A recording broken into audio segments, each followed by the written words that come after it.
Morning, YouTube. Sorry, I didn't know if I was recording or not. This is Jen. This is my week 71 gastric bypass update.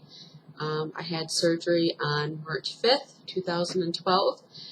My highest weight was 323. My weight the day of surgery was 301, and I weighed in this week at 211.8. So I maintained for a week. I'm starting to think that whole 5-pound gain and then immediately followed by a 5-pound loss, I'm starting to think it was just like a hormonal thing. I don't know for certain, but I'm guessing that that's all it was, because there was no reason there's no way I consumed that many calories to gain that much weight, and I didn't reduce my calories enough to have lost that much weight. 1 pound is 3,500 calories. So there's no way that I ate 17,500 excess calories in a week. Likewise, there's no way that I reduced my calorie intake in 1 week by 17,500. So actually, it probably been more closer to 18,000 because I lost a little bit more than 5 pounds. So there's no way that it's even possible. So I'm thinking it's just like a hormonal thing, but either way, it kind of put me back on track. I've been doing pretty good, I guess, with the food, tracking on MyFitnessPal. It's all I talk about on Facebook. Is like, I talk about food, and I talk about exercise, and I talk about my cat, and I talk about how I can never sleep, and then I had my whole Trayvon Martin response, which I'm not going to go into here. But that's like pretty much all I talk about on Facebook. So if you can't find me on Facebook, you're not missing much. But anyway, yeah, the food, I've been okay. Not doing horribly bad. I've noticed that more importantly than calorie intake is really just your protein intake, your sugar intake, and your carb. And if you can keep the sugar and the carbs down, that is half the battle right there. And it really doesn't matter how many, it matters how many calories you're eating, but your area of focus should be protein, sugars, and carbs in that order. Make sure you're getting your excess, protein, but keep your sugars down, and keep your carbs down. I've noticed for me, as long as I keep my sugars under 40 grams per day, which is an obscene amount for some people, but if I keep mine under 40, and I keep my carbs at like 120, 130, which again for some people is crazy, but for me those levels cause me to lose weight. Because at my highest, when I was just going crazy with the food the past couple months, my sugar was like between 1 and 150 calories a day, and my carbs were closer to 200. So you reduce, and so I'm on my little wagon. I'm doing my thing and kind of jumping on other people's wagons, checking out their wagons, and wagon hopping. It's good, wagon hopping. It's alright. It's hard every day. Every single time you put something in your mouth, every 3 hours I'm eating. So every 3 hours I'm being tested, and you either pass or you fail. And then at the end of the day, you have your great big final exam, and you find out how many calories you've eaten for the day, and how many fat grams you've eaten, and how many carbs, and how much sugar. And you can kind of monitor it throughout the day because of MyFitnessPal, which I hated for a long time, but now I kind of prefer it. And you either pass at the end of the day or you don't. But every day you have another opportunity to pass or fail. It can get overwhelming, especially if you're not doing well. It can get very overwhelming. But it is what it is, and you signed up for this journey. You asked for it. When you had surgery, you asked for this. So find a way to manage it. Exercise has been really easy for me, almost scary easy. I just tell myself my minimum that I want is 30 minutes a day, or at least 30 minutes 4 times a week.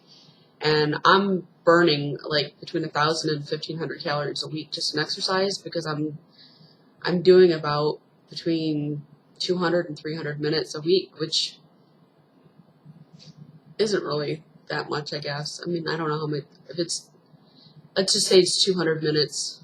That's like what? I can't make me freaking do math. That is what, almost 3 hours, 3.5 hours. And if you take that over a week, that's not really a whole lot. But it's working, and I feel much better. And you would think that that would help me with my sleep, and it's not. My sleep is kind of horribly bad, kind of.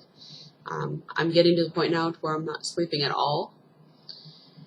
I bought some Unisom, and that didn't work. And Benadryl seems to work, but I don't like the way I feel when I wake up. I get like really angry. I get really short-tempered and really impatient, and I just don't like the way I feel. The Trazodone's not working. I've tried some meditation. I've tried the deep breathing and relaxing, and I'm not really stressed out. Even though I'm not working, I'm not really stressed out. I'm just,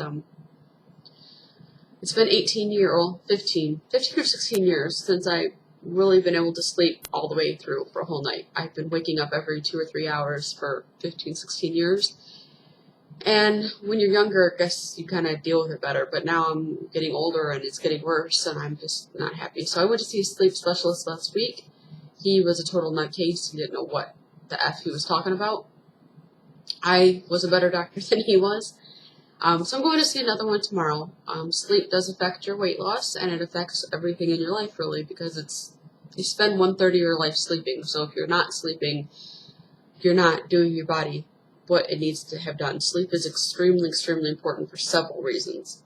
And when you're not getting it, you can tell. So I've been very cranky lately. I've been very impatient.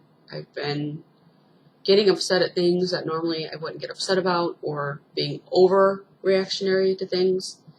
So I really hope I'm able to do something with my sleep soon. I'm not snoring, and I had sleep apnea in the past, and I had a CPAP machine, and I still had these symptoms.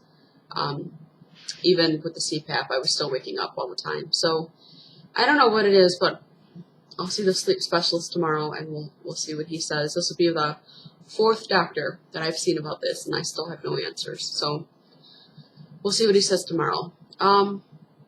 In closing, I just want to say expectations are kind of a bitch. I recently had somebody friend me on Facebook who had watched my videos for a long time, and I'm very grateful to everyone who watches my videos. But I think she kind of had some kind of expectation of what I was going to be like with more constant interaction. So she friended me on Facebook, and I accepted. She sent me a few messages. We messaged back and forth, and I think her expectations of who I was and my expectations of who she was, they obviously didn't mesh well. And because of some personality issues, I guess, I had to unfriend her. And I think what it really comes down to is I want to say, I'm as real as I'm going to be on here. This is really how I am. I talk a lot about my weight loss thing in here because that's what this is for. But I'm a very direct, honest, just going to tell you how it is kind of person. And I don't know, I guess sometimes I've been told it's like the tough love thing. And I approach people with just a very non-bullshit attitude. I just kind of tell you how it is. I always have good intentions, even if it doesn't come across that way, even if it seems I'm being very harsh or very opinionated or very judgmental. That's not my motivation. My motivation is to try to help you to live better, and not live my way, but live better, because there's just common sense ways of doing things.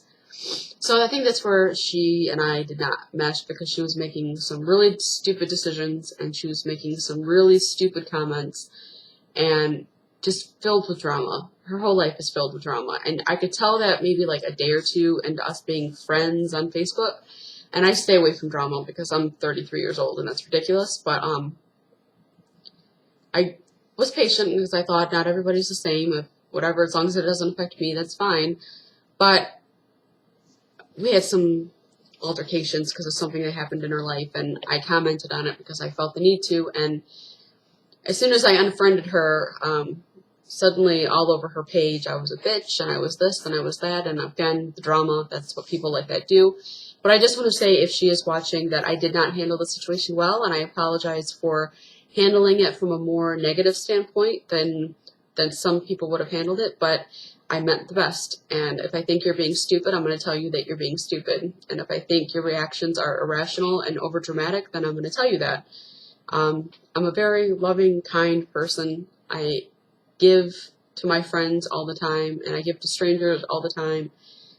I'm a good person, but I don't have tolerance for bullshit, and I don't have tolerance for drama. And so, if you friend me on Facebook, if you find me on Facebook, just know that sometimes our expectations of people are not who we actually are. I am as genuine as I know how to be, as genuine as I think most people are. But I'm not going to tolerate things just because I found you on YouTube or just because you found me on YouTube. We're either going to mesh as friends or we're not. And I have met some really amazing, awesome people from YouTube. Most of them I met at the Atlantic City meet and greet last year. One of them I ended up dating. So I don't know. He and I are still really good friends, even though we're not dating anymore. And some of the other people that I met in Atlantic City are like my closest friends, and we text or we're on Facebook all the time. I really value those people, and they value me on whatever level they do. And so it's kind of like a Russian roulette type thing with me. Like, you're either really going to get me and really going to like me, or you absolutely hate me and I'm on your Facebook page and you're telling me that I'm a bitch. So whatever, it's just how it is.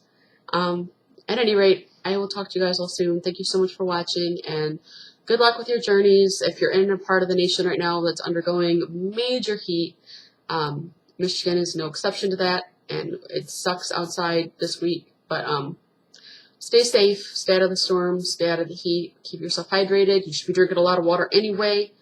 At any rate.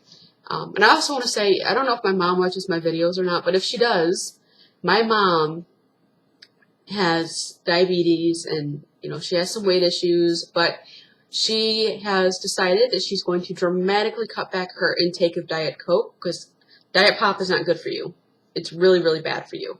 Drink water. So she's dramatically cut that back. I see her eating a lot more salads.